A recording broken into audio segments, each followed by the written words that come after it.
All right, so I am Eric Plaksin. This is me sitting in one of our 3 tractors that we have here at Waterpenny Farm. I'm in the tractor barn that we built about 15 years ago. For the first 10 years, all of our equipment sat outside, but then we were able to build this barn and have everything stay a little nicer. We are not a hugely mechanized farm, but we have certain implements that we use over and over again and certain tractors that we use over and over again to do what we need to do, and I'm just going to quickly go through the different things that we do to grow all the vegetables and flowers and herbs that we grow here. So we will start out mowing a field. We just have a regular bush hog, a regular rotary mower that's very common on a lot of farms. We did some experimenting with flail mowers, which do a better job of chopping things up into smaller pieces, but they were so high maintenance and complicated that we found we could just go with a regular rotary mower, and I might mow a field twice before we till it, but it just is a much easier, simpler machine implement to use, and so we do all of our mowing with that. We are most excited about the spader that's hooked up to the back of this tractor. It's a rotary spader from Amonts, and the spader is a tillage implement that does 2 things. It does primary and secondary tillage at the same time. So it has spades that slowly rotate. They kind of simulate double digging, where they loosen the soil to a pretty good depth without interfering with the stratification in the soil. So the things that are on the top stay on the top, and the things that are on the bottom stay on the bottom. And by going slowly, it does a lot less damage to the soil than a rototiller does. A rototiller is one of the worst implements you can use in your garden or farm because it moves so quickly. It tends to chop up the soil and sort of cut it up into tiny little bits, whereas the spader goes a lot more slowly and is able to till the soil, loosen the soil without damaging it nearly as much. And then our spader has finishing tines on the back. They do something similar to what a rototiller would do, but again, it's a slower motion and just a different kind of motion that helps prepare the bed for planting without doing damage to the soil. So we will mow a field, and then we will spade a field, and then we will fertilize. We use 2 kinds of granular fertilizers. One is a brand called Planters 2 that has trace minerals. It's based on glacial deposits, and so they mine the rocks and grind it up, ship it to us in bags. And then the other one is a chicken manure-based fertilizer that we use primarily for nitrogen. So I'll use a little spinner behind the tractor to spread that, and we do it on the low end. We don't think that vegetables need lots of fertilizer, and so we're on the low end of the recommendations of those kinds of things. Sometimes I will spade a second time if the field is not well prepared after just one spading, and then we grow lots of things on either plastic mulch or biomulch, and so we have this implement that goes behind the tractor that will lay the mulch, will lay the irrigation tape underneath, and it makes a little bit of a raised bed. So for the first 7 or 8 years of our farm, we had a flat bed plastic layer. All of our fields are pretty low. We have issues with too much moisture in the soil, and when we switch to a raised bed plastic layer, it just makes a little raised bed, raises up the soil 3 or 4 inches, and in our low flat fields, that makes a big difference in production. It gives more loose soil for the plants to grow in, and it just elevates the soil a little bit to where if we have a large rainstorm or a big wet time, the plants don't suffer nearly as much as they would if it was totally flat on the ground. So that will go behind the tractor. It will lay the drip tape, the irrigation tape underneath. It lays the plastic or the biomulch on top, and then it buries the edges to keep it secure for the year.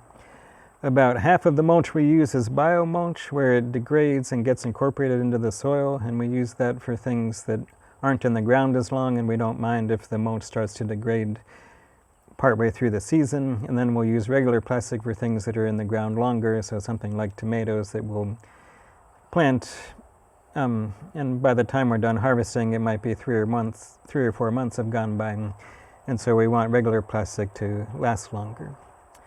We also do some with landscape fabric, where we will go over the field with the plastic layer without any plastic on it, just to make a raised bed and put the irrigation tape down.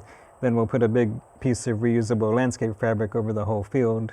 And that is also good for things that are in the ground a long time. Peppers, for instance, go in the ground in late April, early May, and they can be productive until November. And so having landscape fabric is our best solution for weed control for those 6 months or so that peppers are in the ground. Most things, though, are on either the plastic or the biomulch, and then we have 2 transplanters that we use to make water-filled holes at the right spacing.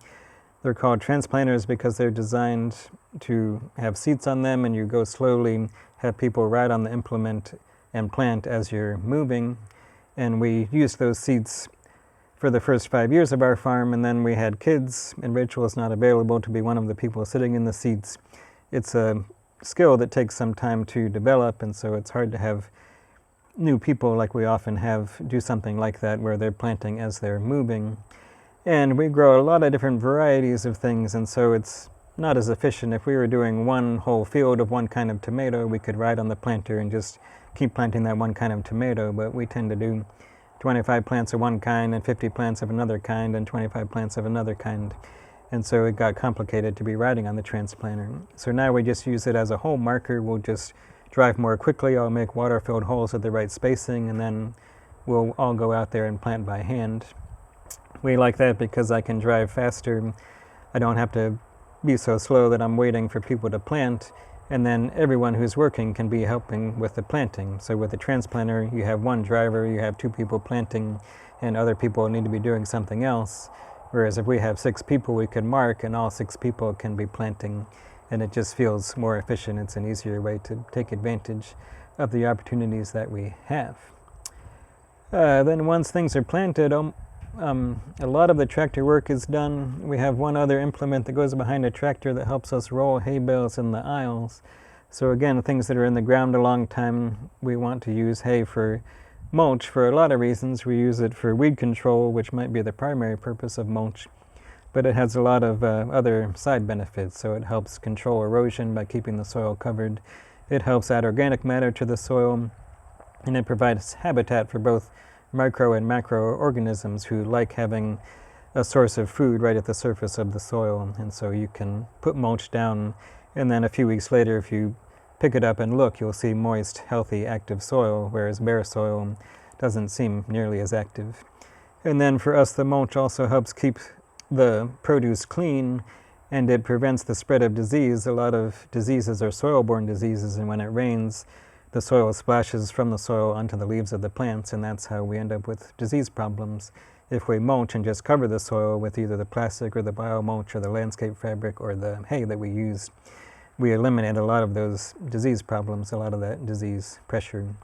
And it also reduces compaction, and so when we have a squash field, for instance, we're walking through that field 6 days a week picking squash.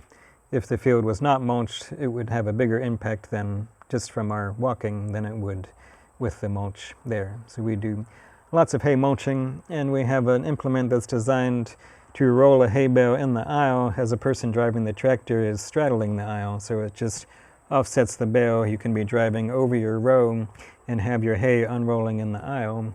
It's a really great implement that was designed by a man named John Wilhoit, who heard us present at a conference and decided he could figure out a way to help us mulch. We used to push the round bales by hand, and it was a much more challenging job. It's still a challenging job to mulch, but the hardest work of the job is eliminated by having this implement that goes behind the tractor to help us do that. And that is the one thing that our helpers will do a lot of. I do 95% of the tractor work on our farm. On our scale, it's easy enough for me to do that, but interns do lots of the rolling of hay bales. It's a good way to get them introduced to tractor work, giving them some hours doing something that is relatively straightforward and frankly not as dangerous as some of the other implements that we might be using.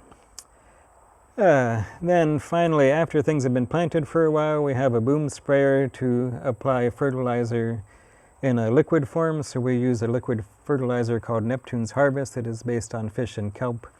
And I will spray that about every 2 weeks on plants when they are large. And then we also add baking soda as a fungicide on all the cucurbids, so all the squash, cucumbers, melons, winter squash. We will add baking soda to the mix when we spray, and we think that's another thing that helps us control disease organically. And that pretty much finishes it. And so we have a few things that we use a lot of times. We're mowing with the bush hog, we're spading with the spader, we're laying some kind of mulch with the plastic layer, we're marking the right holes with the transplanter, rolling hay and we're fertilizing with a boom sprayer, and we just kind of repeat that method on most of the things we grow. Not everything do we mulch, not everything do we transplant, but almost everything we transplant, and 2/3 of the things we grow we mulch. And we like our systems. We think they're good for the soil. We think they're reliably productive, and they're relatively straightforward. So I don't feel like I'm any kind of tractor expert. I know how to operate a tractor. I know how to use the implements that we have, but they're all pretty straightforward, pretty basic things. And when I figured it out, it averages about an hour a day of tractor work. So I'll have days where I don't do any at all. I'll have some long days, especially in the spring, where there might be 8 or 10 hours of tractor work to do. But most of our work is handwork by people, and we just have the role of the tractors separated out, and there's certain places that they obviously are a great benefit, but it's not as though tractors are sort of constantly in motion on our farm. There's things that happen, and then most of the work on the farm is people driving around in trucks and doing what needs to happen.